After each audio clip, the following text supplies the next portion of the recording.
Hello. Hello आशा, तुम अभी तक निकली नहीं? बस निकल रही हूँ। देखो, दवाइयाँ लाना भूलना मत। हाँ हाँ ले आऊंगी। ओके। आशा, तुम यहाँ क्यों आई हो? वो घर पे नहीं है और मैं जल्दी में हूँ, मुझे हॉस्पिटल जाना है। मैं नहीं जानती थी कि तुम्हारा बच्चा बीमार है, वरना मैं उस रात तुम्हारे साथ ऐसा सलूक कभी ना करती। जो भी हुआ अनजाने में हुआ, लेकिन सुनील इस बात को लेकर मुझसे आज तक नाराज है। तो मैं क्या करूं? मेरा ना तुमसे कोई वास्ता है ना रखना चाहती हूँ। आशा, तुम्हारी वजह से आज मेरा सुहाग मुझसे दूर हो गया है। आज नौबत ऐसी आ गई है कि वो मेरा चेहरा तक नहीं देखना चाहती। तुम ही हमारे बीच सुलह करा सकती हो, क्योंकि जो कुछ भी हुआ उसकी जिम्मेदार तुम हो।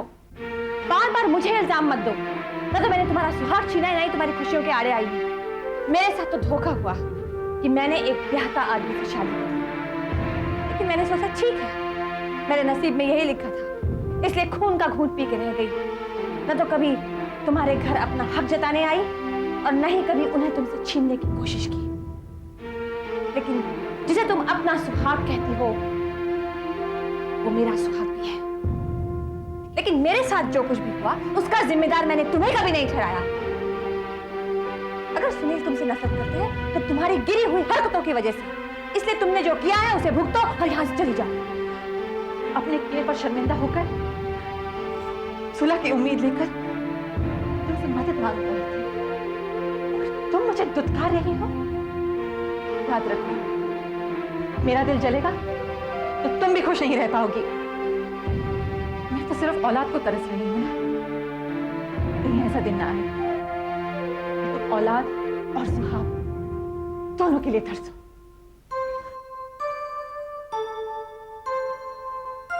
मिस्टर आदेश, आपकी पत्नी का तो मैं पूरा चेकअप कर चुका हूं।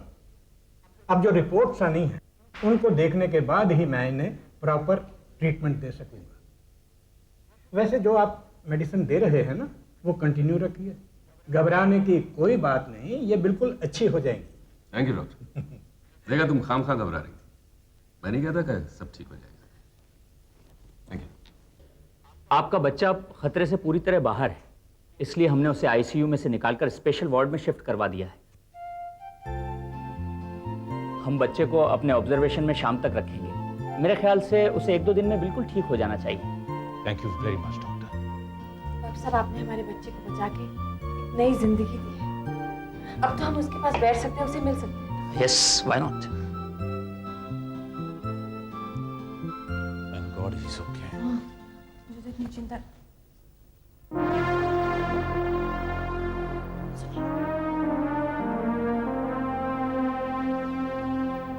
यही है वो आदेश जिसने उस रात गुंडों से मुझ पे हमला करवाया था। रुक क्यों गए? चलिए ना। आओ। हेलो। सुना तुम गाड़ी में बैठो अभी। तो उस रात तुम्ही ने गुंडे भेजे थे? मुझ जैसे से उलझने का अंजाम क्या हो सकता है ये जताने की कोशिश की। वैसे उस रात का खौफ अब तक इनके चेहरे पर दिखता है। उम्मीद करता हूं कि अब ये मेरी औकात और जान गई। सुनो, उस रात मैं शहर से बाहर गया था। मेरी बीवी को अकेला पाकर तुमने उसे डरा दिया। अनुराधा के रिश्ता इसका लिहाजा करके किशन खून का घूंट पी गया और मैंने भी इस बात को बर्दाश्त किया। लेकिन बेहतर होगा कि अगले बार तुम हमसे उलझने की कोशिश मत करना। चलिए, ऐसे आदमी के मुंह लगने का कोई फायदा नहीं है। वैसे भी हमें मुन्ने के पास पहुंचना है। चलिए चलिए ना। सुनो, बहुत कम वक्त में बहुत ज्यादा पैसा कमाना चाहोगे?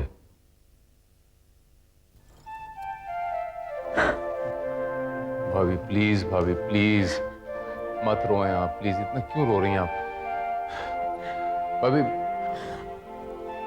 किशन, उस रात जो कुछ भी हुआ वो अनजाने में हुआ, लेकिन तुम्हारे भैया मुझे माफ करने को तैयार नहीं। और आशा मुझे समझना नहीं चाहती। तुम्हें बताओ मैं क्या करूं? अगर बच्चे की तबीयत खराब है तो इसमें आपका कोई कसूर नहीं है भाभी, आपका कोई कसूर नहीं है। आप क्यों खामखा अपने ऊपर ले रही हैं? आप बच्चा ठीक हो जाएगा, सब कुछ ठीक हो जाएगा। आप बिल्कुल इत्मीनान रखें, आप प्लीज रोएं ना। किशन, जाने अनजाने में जो कुछ भी हुआ, मैं सुनील और आशा से माफी मांगना चाहती हूँ और मुन्ने को भी एक नजर देखना चाहती हूँ। मैं बाबूनाथ जी का प्रसाद लेकर आई हूँ, तो मुझे अपने साथ ले चलो प्लीज। प्लीज मैं बोली भाभी जी, चलिए ना, आइए ना, आइए मेरे साथ चलिए, आइए।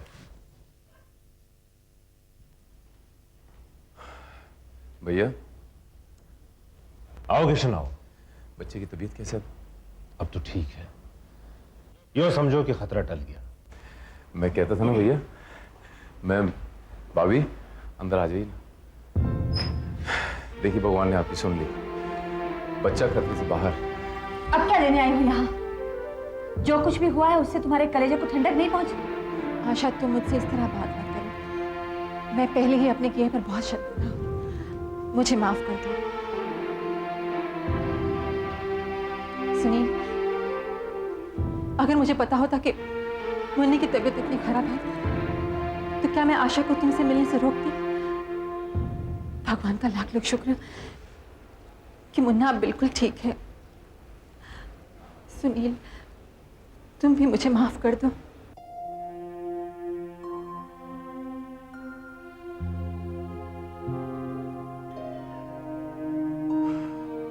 देखिए भैया, अगर इंसान ये देखना चाहे कि सामने वाले को शर्मिंदगी या पछतावा हो रहा है कि नहीं, तो वो देख सकता है।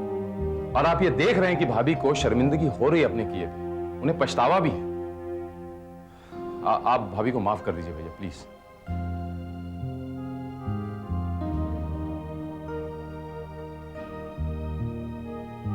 ठीक है, तुम कहते हो तो मैं इसे माफ कर दूं।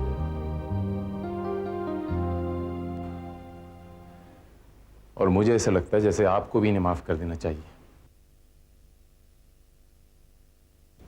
मुन्ना प्रसाद तो नहीं खा सकता, क्या मैं इसे चरणामृत पिला सकती हूँ? अरे भाभी, इसमें पूछने की क्या बात है, पिलाइए ना। जिसके लिए आपने मंदिर तक जाके इतनी दुआएं मांगी, वो दुआएं यहां तक पहुंचनी तो चाहिए ना, पिलाइए ना।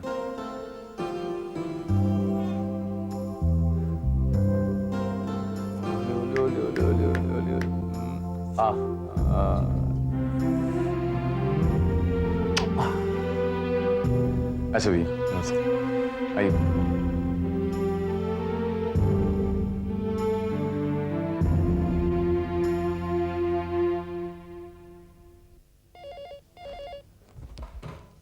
हेलो आदेश साहब, बोल रहा हूं। मैं वार्ड बॉय गणपत बात कर रहा हूँ। आपका काम हो गया हुजूर? किसी ने देखा तो नहीं? हुजूर, मैं सफाई वाले से वार्ड बॉय बना हूँ, इसलिए हर काम सफाई से करता हूँ। ठीक है, बाकी पैसे तुम्हें मिल जाएंगे।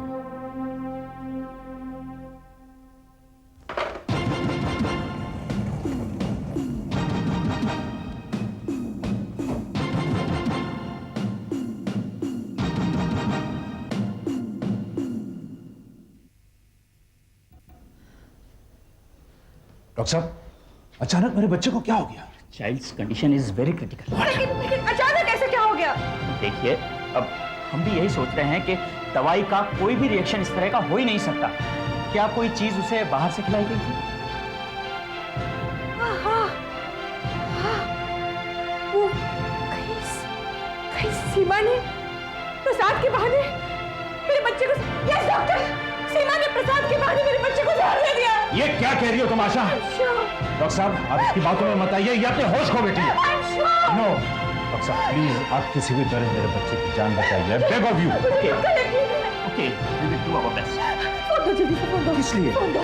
मैं फोन करूंगी पुलिस को, उस हत्यारन को फांसी लगवा के दूंगी। अगर मेरे बच्चे को कुछ हो गया तो मैं उसकी हत्या करूंगी। आशा, calm down। Hello hello police station. मैं सीमा जी को हिरासत में लेने आया हूं।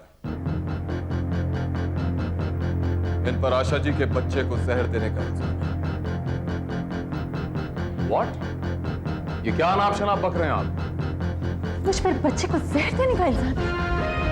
मगर डॉक्टर चौधरी का भी यही बयान है कि आशा जी के बच्चे को जहर दिया और आशा जी ने बयान दिया है प्रसाद खिलाने के बहाने ही जहर आपने दिया। ये तो सरासर इल्जाम है मुझ पर। ये सारी बातें अदालत में साबित हो जाएंगी कि कौन बेगुनाह है और कौन गुनहगार है। फिलहाल आपको हिरासत में लेना मेरी ड्यूटी। चलिए मेरे साथ। मेरा यकीन चलिए। कीजिए, बच्चे को जहर देना तो क्या, मैं तो उसके बारे में सोच भी नहीं सकती। आप चलिए मेरे साथ। यही भाभी, आप बिल्कुल चिंता न करिए, मुझे पता है अपने दोष हैं। आप खिलाफ ये साजिश है, मैं पता लगा के रहूंगा। आप जाइए। चलिए प्लीज कर।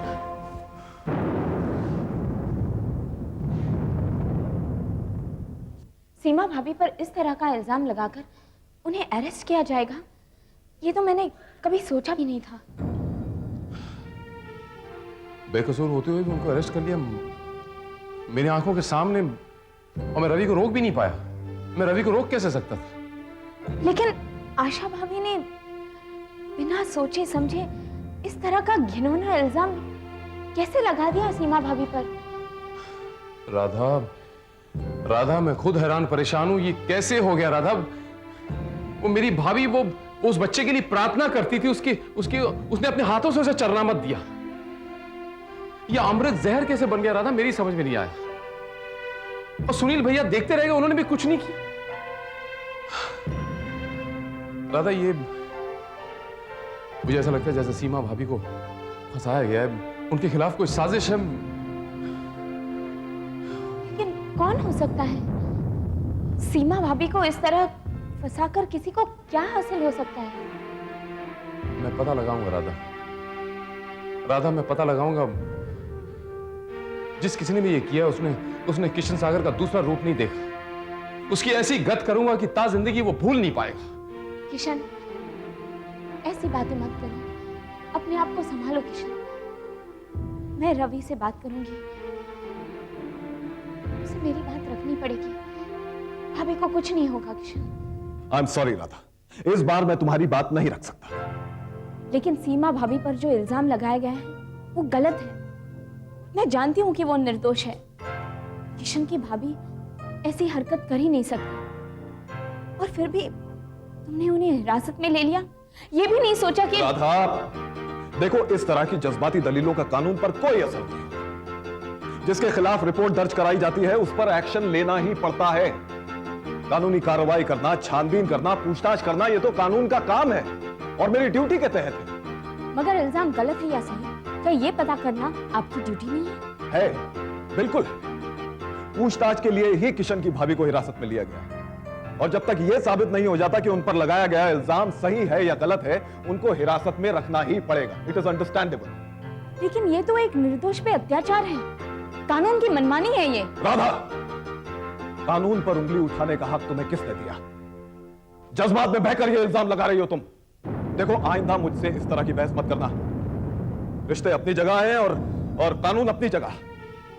मैं रिश्ते और जज्बात से ज्यादा अपने फर्ज को अहमियत देता हूं। अंडरस्टैंड? That's it.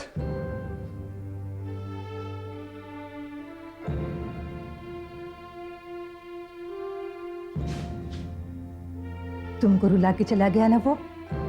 माँ जी, ना वो मेरी बात सुनने के लिए तैयार है ना समझने के लिए। ये तो उसकी हमेशा की आदत है, अपने फर्ज के सामने वो किसी की भावना को समझता ही नहीं। तू उसकी बात को दिल पर मत ले बेटी। तू एक पुलिस ऑफिसर को होने वाली बीवी हो, अपनी भावनाओं को काबू में रखना सीख। मैं उसे समझाऊंगी, देखती हूँ वो कैसे नहीं मानता। चलती हूँ माँ जी।